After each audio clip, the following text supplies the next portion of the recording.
ತಮಿಳುನಾಡಿನ ಮಾಜಿ ಸಿಎಂ ಸ್ಟಾಲಿನ್ ಪತ್ನಿಯ ಕರ್ನಾಟಕ ಟೆಂಪಲ್ ರನ್. ಮಗ ಉದಯನಿಧಿ ಹೆಸರಿನಲ್ಲಿ ವಿಶೇಷ ಪೂಜೆ ಸಲ್ಲಿಸಿದ ದುರ್ಗಾ ಸ್ಟಾಲಿನ್.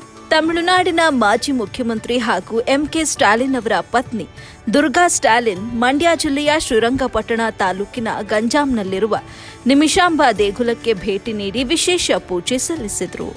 ಶಕ್ತಿ ದೇವತೆಯಾದ ನಿಮಿಷಾಂಬ ದೇವಿಗೆ ರೇಷ್ಮೆ ಸೀರೆ, ಗಾಜಿನ ಬಳೆ, ಹೂ, ಹಣ್ಣು ಹಾಗೂ ಕಾಯಿ ಸಮರ್ಪಿಸಿ ಮಡಿಲು ತುಂಬಿಸಿ ಉಡಿ ಸೇವೆ ನೆರವೇರಿಸಿದರು.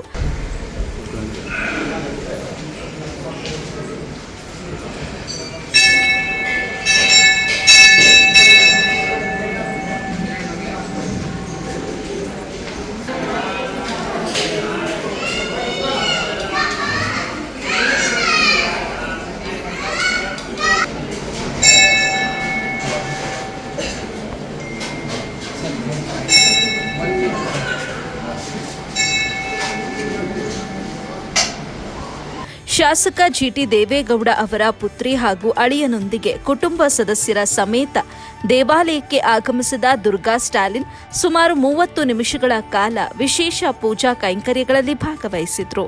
ಈ ವೇಳೆ ಪತಿ ಎಂಕೆ ಸ್ಟಾಲಿನ್ ಹಾಗೂ ಪುತ್ರ ಉದಯನಿಧಿ ಸ್ಟಾಲಿನ್ ಅವರ ಹೆಸರಿನಲ್ಲಿ ಅರ್ಚನೆ ಮಾಡಿಸಿ ಕುಟುಂಬದ ಒಳಿತು ಹಾಗೂ ಕ್ಷೇಮಕ್ಕಾಗಿ ಪ್ರಾರ್ಥನೆ ಸಲ್ಲಿಸಿದ್ರು ಎಂದು ದೇವಾಲಯದ ಮೂಲಗಳು ತಿಳಿಸಿವೆ.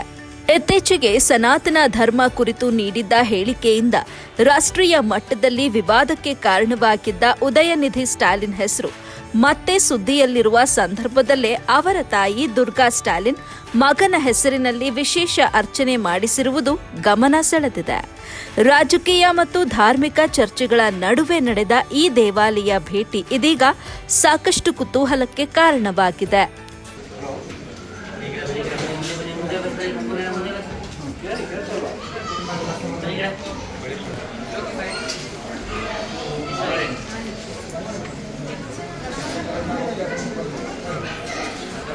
ಫೋಟೋ ತೆಗಿಲ್ಲ.